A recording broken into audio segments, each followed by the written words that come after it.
ficou controlada. Jesus, ele foi visto depois numa festa de ex. E-I-S, ex-paralítico, ex-mão ressequida, ex-prostituta, ex-morto. Lázaro estava lá.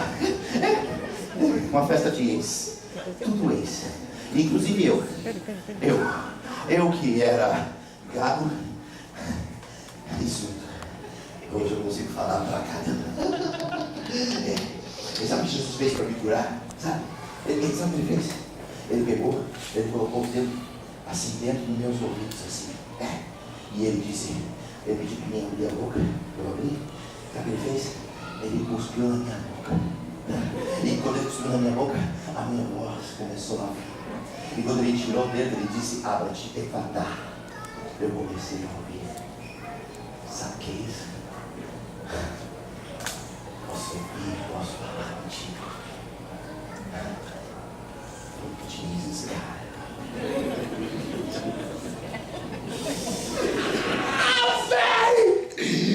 Jesus me curou, cara. Na festa de ex, todo mundo aí, eu inclusive um ex, né? Aí ali, estava todo mundo ali. Aí Jesus estava comendo. Nossa, que cara legal estar com ele. No meio de um monte de ex, ele estava rindo, brincando, se divertindo. Talvez se algum de nós aqui estivesse ali presente naquele momento, talvez alguns de nós poderiam estar criticando pelo fato, esse homem senta e come com pecadores, com prostitutas, esse tipo de gente que é a escória da sociedade. Eles não são bons eleitores, são de esquerda, são de direita, sabe? Esse tipo de coisa, homofóbicos.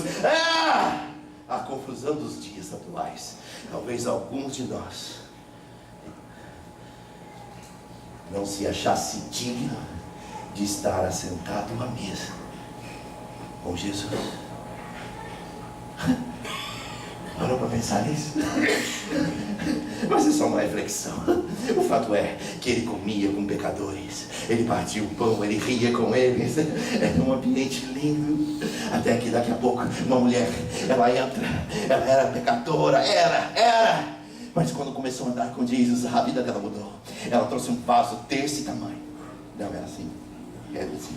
É que eu ainda estou sendo curado. É assim.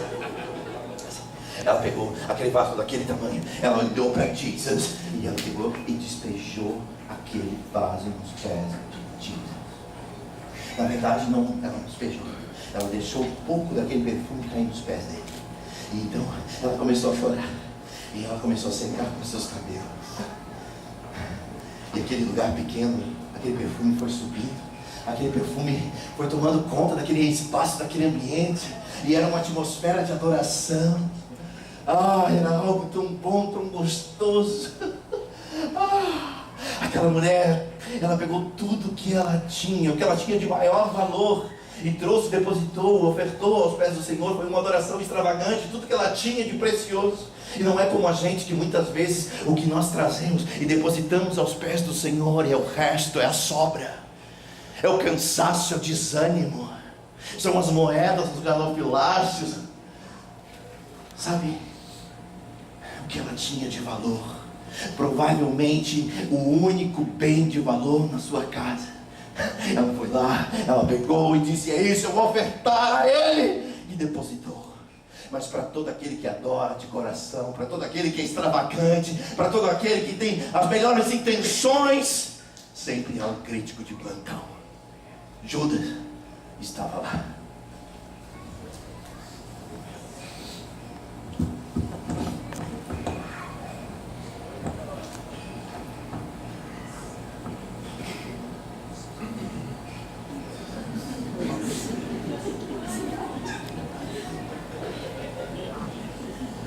Aí, mina, se eu fosse tu, eu pegava esse perfume, eu pegava e vendia, e eu comprava uma pá de cesta base para dar para as comunidades carentes, tá ligado? Era isso que eu ia fazer.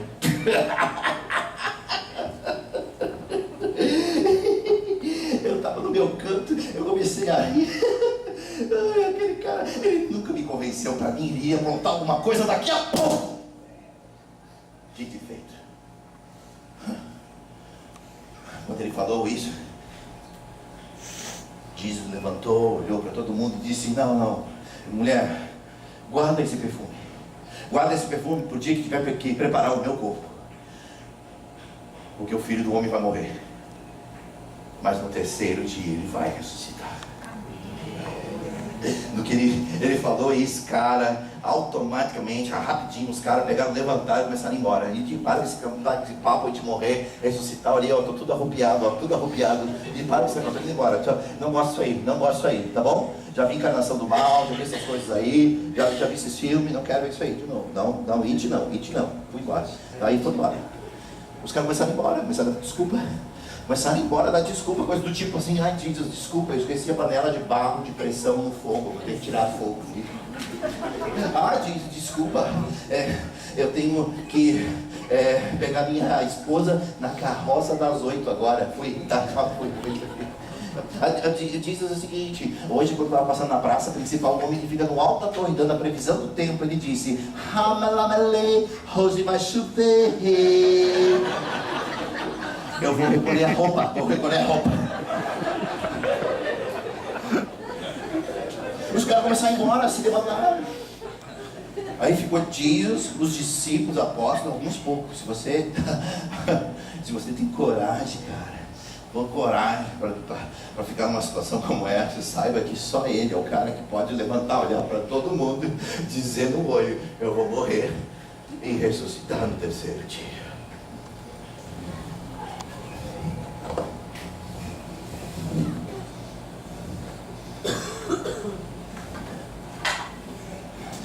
Caixas, eu vendo caixas, são caixas bem tramadas. Com essas caixas você pode atravessar o deserto e a areia não entra nelas. Caixas, eu vendo caixas, são caixas bem tramadas. Essas caixas, você coloca ela à esquerda e à direita do camelo, você coloca o grão, o trigo, a farinha, seja lá o que for. Eu desenvolvi uma liga de metal e quando você fecha, ela lacra mesmo. Você pode atravessar o deserto inteiro. Eu garanto, a areia não vai entrar nessas caixas. Caixas! Eu vendo caixas. São caixas bem seladas. São caixas bem tramadas. Caixas. Os negócios não vão bem. Eu sempre que venho para a praça, eu trago mais ou menos 8, 9, 10 caixas. E eu sempre vendo todas. Faz alguns dias que eu não consigo vender nenhuma. Mas eu aproveito e sempre conto história. Por favor, menino, vem cá. Você, menino que está passando lá com o tapete, vem cá, isso, senta aqui. Isso, senhora, por favor, pare só um pouquinho. Preste atenção na história que eu vou contar.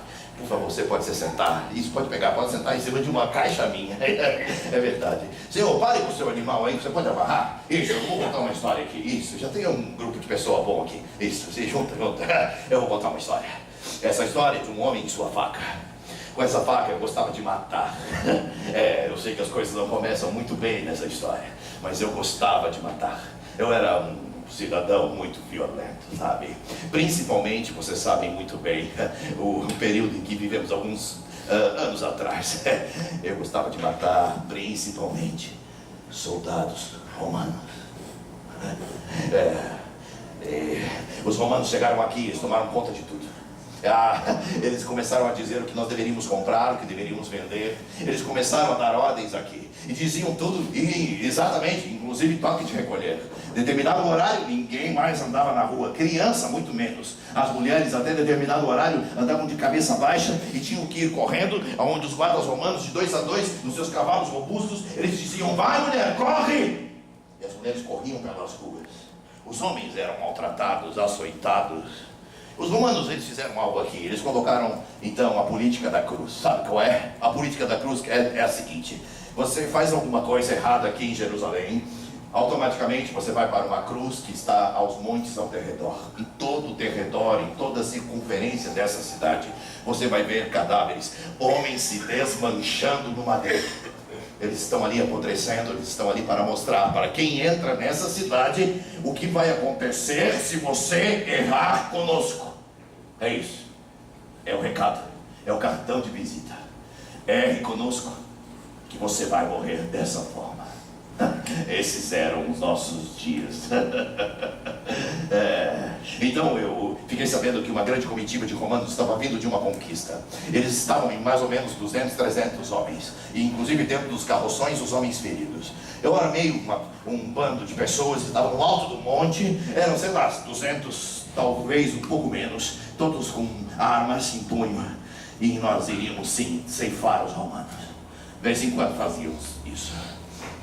Estávamos no alto do monte, quando então começamos a observar e começamos a ouvir então o som dos tambores. Os tambores sempre vinham à frente, atrás dos estandartes. Eles carregavam, marchando, os seus instrumentos de guerra, os seus deuses, abrindo o caminho para que eles pudessem ser vitoriosos, orgulhosos, de nariz empinado, inclinado, sempre a vitória.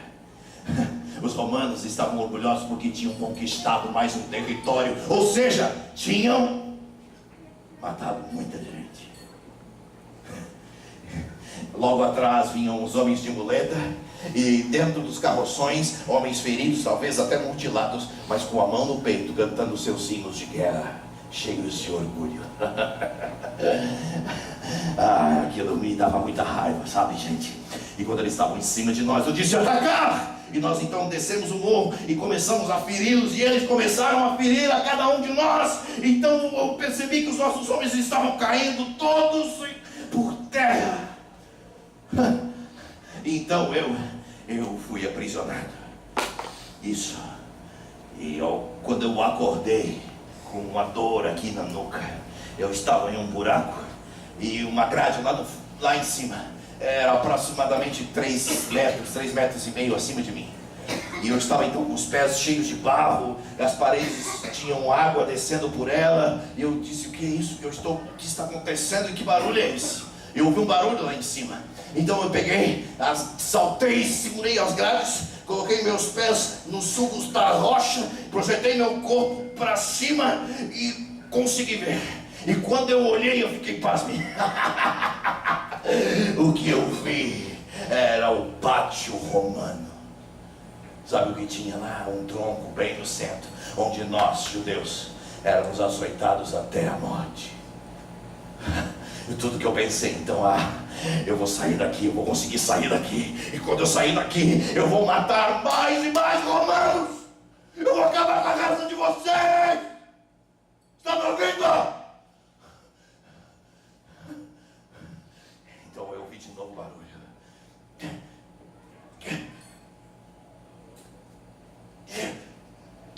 E olhei e fiquei ali. Eu vi, era um homem franzino. Ele não tinha parecer nem formosura. Olhávamos para ele e nada dávamos. Era como um cordeiro mudo levado ao matadouro. Ele não falava absolutamente nada. Aquele homem foi preso ao tronco, e ele estava pronto para receber os açoites.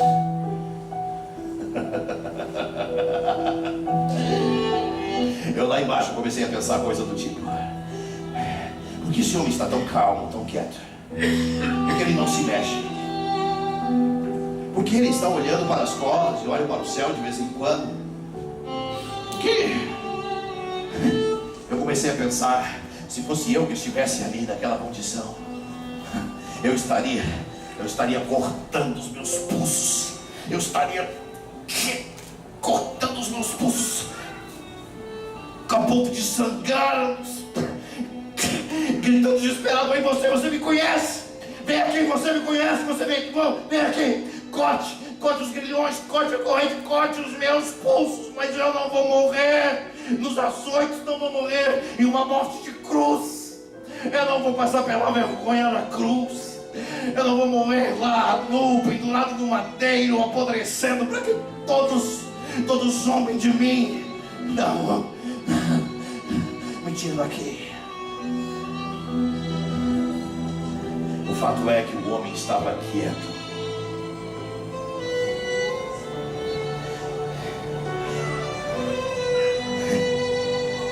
No outro canto, os soldados, eles então afiavam seus chicotes. Para quem não sabe o que é um chicote romano, são várias tiras de couro. Na ponta de cada uma das tiras de couro há dentes de animais pontiagudos e no meio há chumbo para fazer peso. Esse é um chicote romano.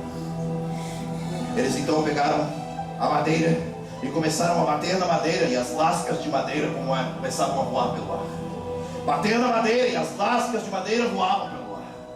Eles estavam regados ao vinho, embriagados, eles estavam motivados a açoitar aquele homem até a morte. E eles estavam afoitos, eram grandes, robustos, fortes. Eles estavam preparados para aquilo. O homem que estava à mesa então mandou dar uma centena de varas. Então eles trocaram por alguns segundos os chicotes romanos por varas e começaram a bater. E começaram a bater. Até que então foi liberado o chicote romano. Então eles começaram a desferir todo o peso do seu corpo, toda a projeção do peso do seu corpo sobre os açoites. E quando os dentes, as garras, pegavam no corpo, na lateral do corpo daquele homem, trancavam, tramavam, eles então puxavam ao contrário para que pudesse arranhar, e arranhar profundamente o corpo dele. E eles começaram a ficar cansados ao bater, ao desferir os infinitos golpes. E ele contorcendo-se em sua dor, não dizia um ai.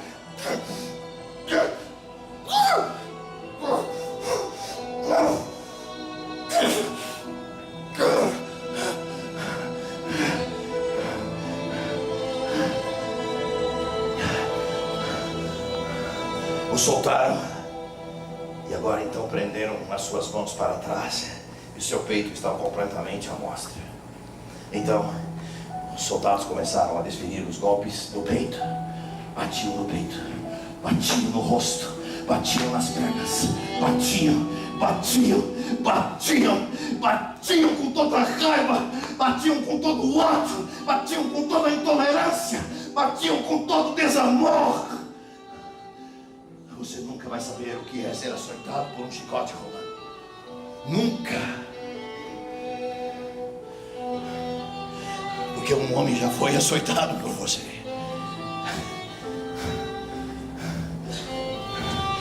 Quando quebraram os guilhões, ele caiu por terra.